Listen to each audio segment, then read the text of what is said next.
คนตรวจจักควันเข่าจักควันลูกสาวปัดเทือนกวดเทือนพี่น้องเลยเนาะคนก็ยุ่งอยู่พวกเนาะทั้งตูแม่เพิ่นกันเลยพี่น้องเลยครั้งนี้เขาเนาะนี่เขาปลูกโป้แล้วนี่เขาไม่พี่น้องเลย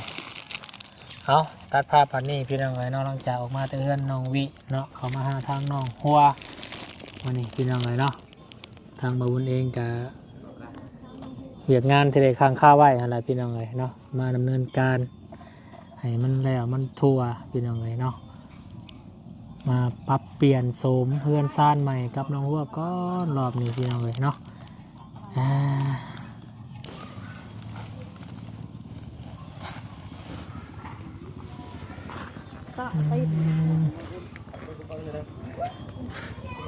ตุแม่สบายดีตุแม่สบายดีโอ้ยกำลังยี่เข่ายี่ขี้ต้มออกจากเข่าป่ะ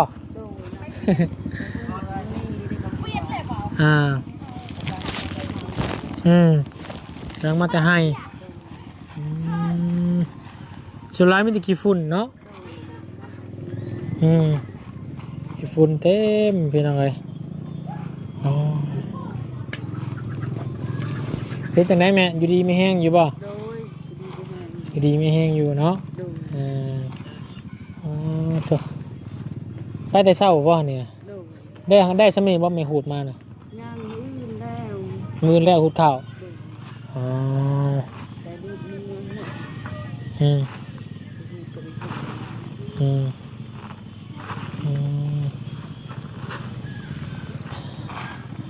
เนาะกาทางบุญเขากับมาฮอดแม่เลยเนาะสิมานี่แหละดำเนินการสิมาขออนุญาตแม่ได้บัตรเนี่ยขออนุญาตบัตรคำแม่เด้อสิให้สร้างเพิ่นมั่งเฮือนแม่ได้บัตรนี่เด้อให้มั่งอยู่บ่ดีใจแบบนั้นแม่ดีใจดีใจแล้วเนาะสิมั่งสังกะสีเก่าออกก่อนพี่น้องเลยเนาะเปลี่ยนโสมใหม่ให้เอารถใหม่มาเลยมาล่างรถไปเด้อรถปล่อยเพื่อนเลยนี่เอาหน้ามาล่างรถเอารถใหม่มาเอารถใหม่มาแล้วมาเยี่ยมพี่ต้มเอารถใหม่มาเยี่ยมพี่ต้มพี่น้องป้าเรียบร้อยทางกระบาดลานรถค่อยคักดีจากสีดำสีขาวกลายเป็นสีแดงพี่น้องเลยเนาะสีน้ำตาลพี่ต้มสีโคนพี่น้องเลยใช้ทางน้องหัวเฮาพี่น้องเลยเนาะ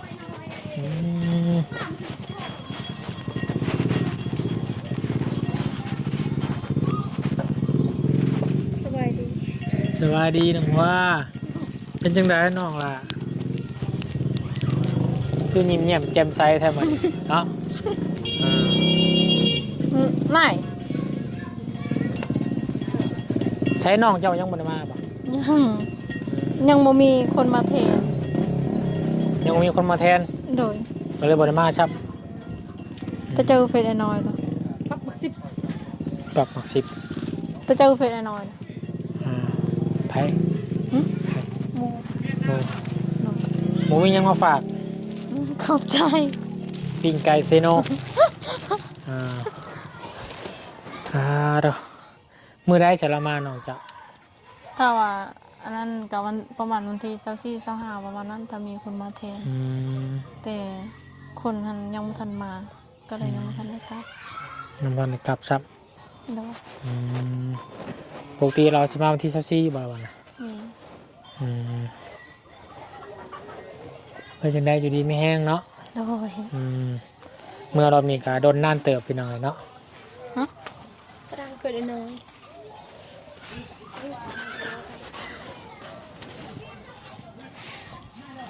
มีหมู่เพื่อนมาเล่นเนาะโดยนี่แหละบูนมามันอีกะมาลื้อมั่งเพื่อนจะได้บัตรเนี่ยไม่มั่งอยู่ป่ะ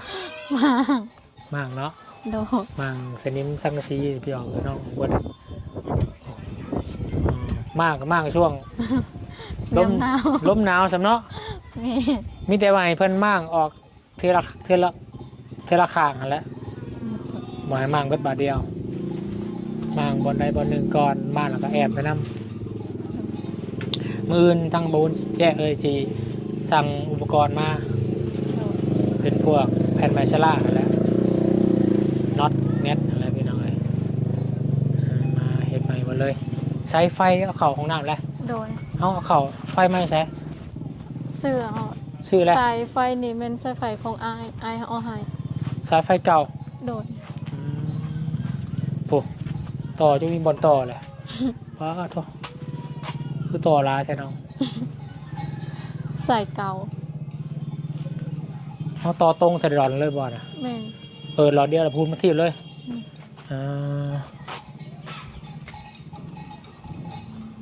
สายไฟเก่าคือยังไงกระหุงขับอยู่วะ โดย มีไฟเข้ามาหาแน่มาเนี่ย ลุงเฮิมแล้วก็บ่เพิ่ง มาเพิ่มมาเพิ่ม ปลา เอามันปลา โดย บ่ได้มีไฟมาเจียงยังตื่มป่ะมีแต่ทาวุนแจงเมื่อเนาะ โดย พอสิเฮ็ดทางผมทงพอดีเฮ็ดให้พี่น้องแต่หลังจากนั้นก็ยังมีไฟมาแจงเนาะ โดย เฮ็ดจังได๋ซะมีแต่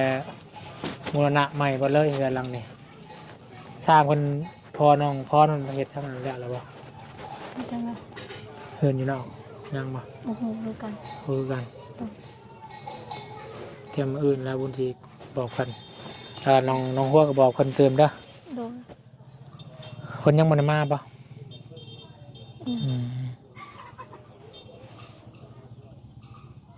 ดินแห้งก็ยังลาอยู่เนาะ โดย เลยมาเทใส่พื้นแต่ว่ามีงบประมาณเหลือพี่น้องเลยกับเพื่อนซานเราแหละซานออกมากับคันไดนี่คันไดกับดอกไปแล้วเนาะ โดย ไพ่เห็ดคันไดแค่พ่อเจ้าอยู่ถูกปะ แม่ตั้งแต่ปลูกเฮือนหลังนี้ ตั้งแต่ปลูกเคลื่อนลังนี่จักปีแล้วก็คิดว่า โอ้หลายปีแล้ว แต่ยังน้อยกว่า แม่ แต่เจ้าจำความได้จักปี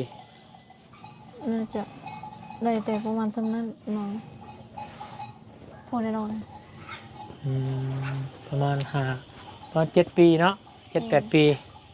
แต่ตอนนี้38 ปีแมน 19 ปี 19 ปีกับ10 กว่าปีแล้วเนาะ11 ปี 12 ปี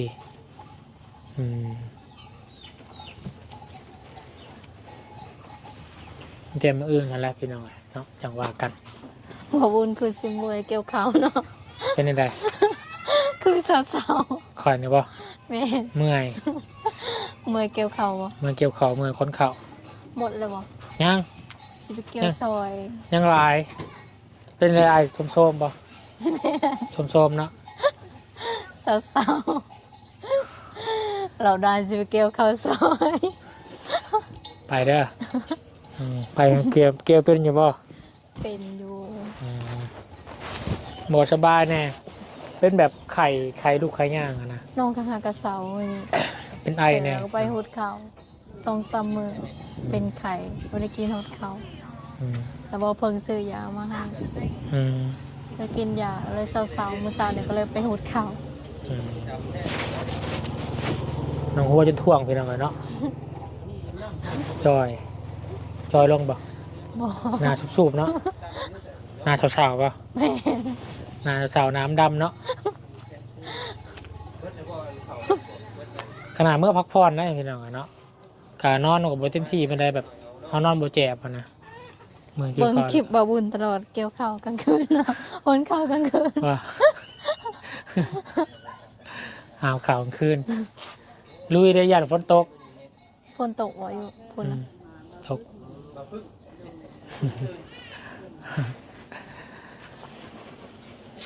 พังเบิงกันแล้วเนาะว่า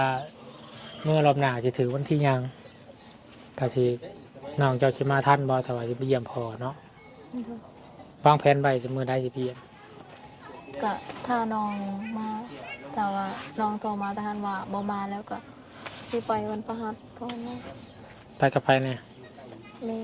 แม่เนาะ ถ้าว่าน้องว่าสิมาก็ถ้าน้องก่อน แต่ว่าเรามากับเมื่อก่อนเนาะ เพราะว่ารอบล่าสุดนี่ทั้งลุงจันทร์เพิ่นไปเยี่ยมเลยลองทางระเบิงพอเมื่อกี้บุ้มมาได้ไปเยี่ยมทำโปรแกรมค่าเกี่ยวข้าวเนาะทางน้องเพราะว่าสอบถามทางเบาจันตืม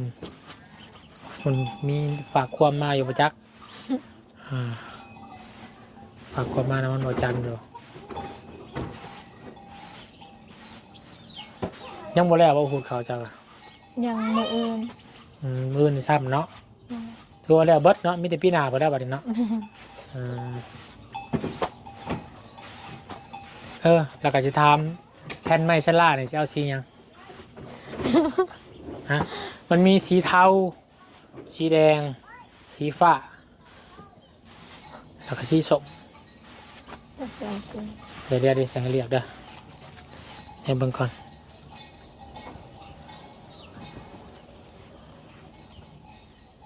มันก่อนเอาสียังดี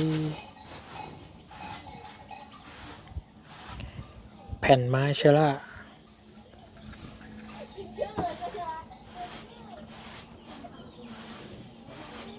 นี่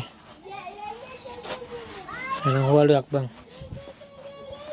เอาสียังนี่สีตามเนี่ย จะเสียงสิ โซล่านี่เพื่อนที่วุ้นเคยเห็นมานี่ เขาเอาสีนี้ สีนี่แล้วก็สีนี่ สีนี้บ่สีแดงบ่แม่นนี่สีแดง มีสีแดงตัวนี้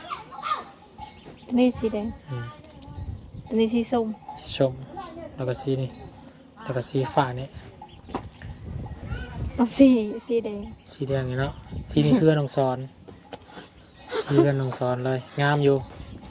มักสีนี่ป่ะ โดย มักสีนี่จัดให้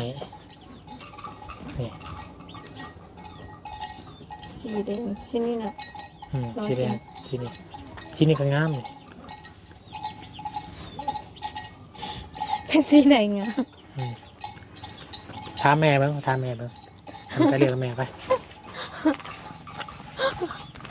สีแหละออก สีได้อเลือกสีนั่น สีไหนมันสีนะสีไหนไม่ว่าสีแดง สีแดงป่ะแซ่ตัวใดสีป่ะ ตัวนี้ ตัวนี้เนาะ โด โอย เค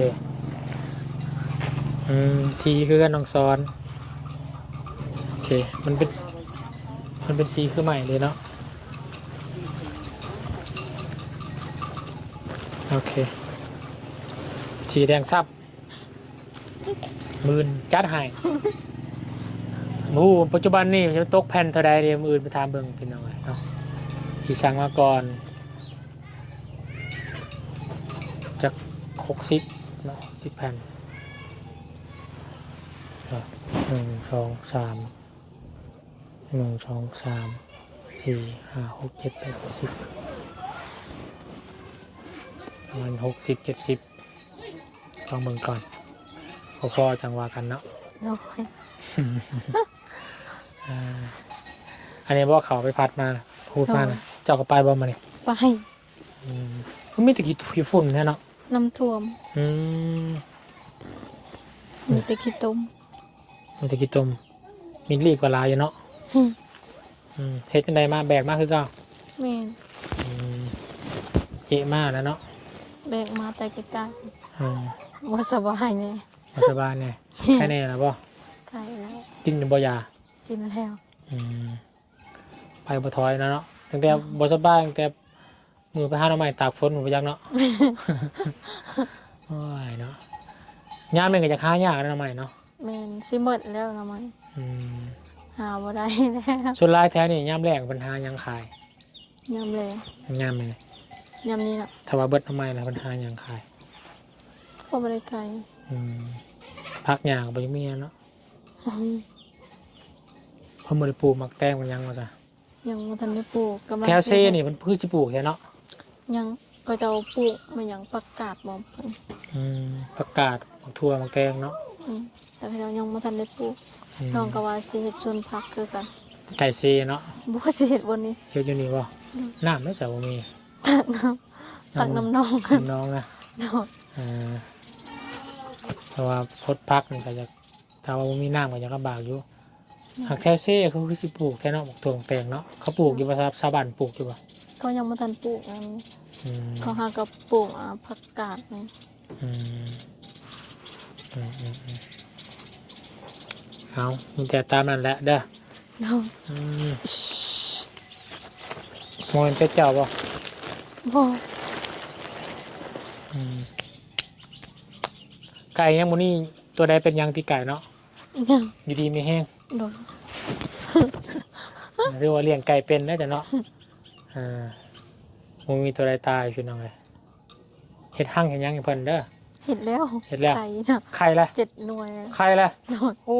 ออกแม่ไผลูกแท้นี่เนาะ คักไข่ตัวเดียวบ่ แม่น อ๋อไก่พันธุ์บ่ไข่หรือว่าไก่ลาด ไก่ ไก่ที่บ่ไล่ซื้อมาน่ะไก่ลาดบ่ บ่ไก่ในบ้านนี้ซื้อไก่มันยังไก่แจ้ว ไก่แจ้บ่ไข่อะไรติ ไข่นะ อืม แต่ยังบ่ทันฟัก อืมฮะโอเคตามมาแล้วเด้อ โด โด ย นกามาแจ้งน้องหัวไว้ก่อนมาขออนุญาตทั้งแม่มืออื่นเนาะที่สั่งอุปกรณ์มาก่อนเครื่องมือฮื้อก็ได้ใช้สร้างขึ้นมากเนาะพอมืออื่นจะสั่งอุปกรณ์มากเป็นอะไรเนาะเอาจ้ะโอเคเนาะมีแต่มืออื่นวุ้นจะเข้ามาหาใหม่เด้อ โดย วันนี้วันเยอะ สวัส เยี่ ดี ยมยามตามข่าวกะสิไปทั้งอื่นก่อนเนาะ โดยกินข้าวก่อน กินกับหยัง กินทำไม กินทำไม โอ้ย ฮ่าไม่ได้กินแต่ข้าวเนาะ กินข้าวก่อน ข้าวกะทั้งบุญกับบไดมาให้สำเด้อ ยังมาก็ได้ ข้าว คนบ้านป้าก็เอามาเรื่องบกล้าหับไปยังเที่ยวเอามา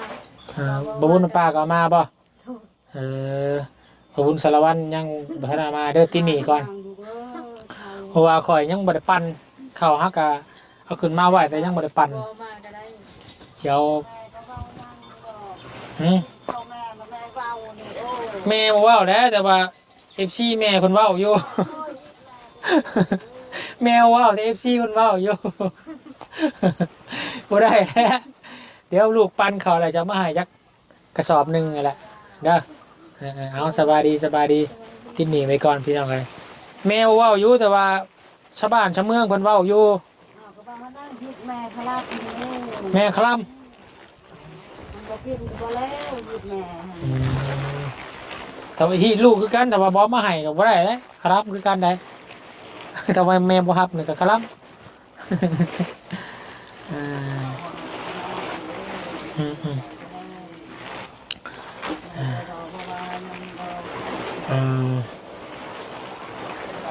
บอกว่ากับเดี๋ยวเขามาให้อยู่แล้วพี่น้องมันยังคือแปลนบรพายตัดนี่แหละ เรื่องน้องเนี่ย มันฟันถึงวันเนาะอย่ามันยำหลุดฝ่ายยำลมเนาะอย่ามันหักใส่เนาะแต่แปลนบรพี่น้องอะไรกับการกับความรักเนาะหาซะเด้อแม่เด้อเดี๋ยวลูกไปทางอื่นก่อนได้แม่เด้ออยู่ดีไม่แห้งเด้อ ก่อน ฮะ กินข้าวก่อน บ่กินบ่ได้อีก ขลับ ได้ขลับ โอเคใช่ไหมโดยขอบใจไหมโดยฮะโอเคพี่น้องกันเนาะสารคลิปนี้กับมาแจกทางแม่น้องหัวแล้วก็ทางน้องหัวเพิ่นเนาะมีแต่ถ้าบุญสิสั่งอุปกรณ์มามื้ออื่นเนาะแล้วก็นัดสร้างเพิ่นเอาอุปกรณ์ครบแล้วก็สินัดสร้างเพิ่นไว้เลยเนาะสีที่น้องหัวเพิ่นเลือกเป็นสีนี้เด้อพี่น้องเด้อ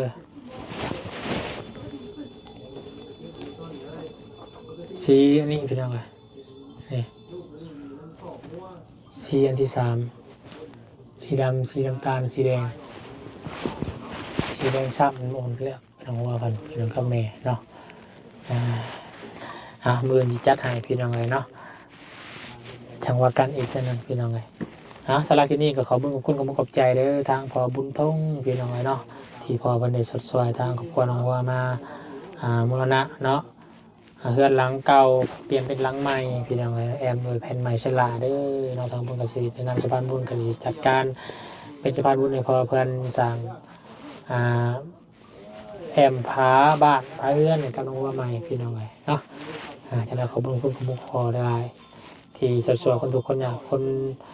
เราโอกาสพี่น้องเลยเราก็คอยพอคนดีมีแห้งพี่น้องเลยเนาะไปแล้วลาแล้วพี่น้องสบายดีบัดสุขุสุคนเด้อขอบุญผมขอบใจหลายที่รับชมติดตามเป็นกำลังใจกับบุญสารวันตลอดมาสำหรับที่นี่ไปแล้วสบายดี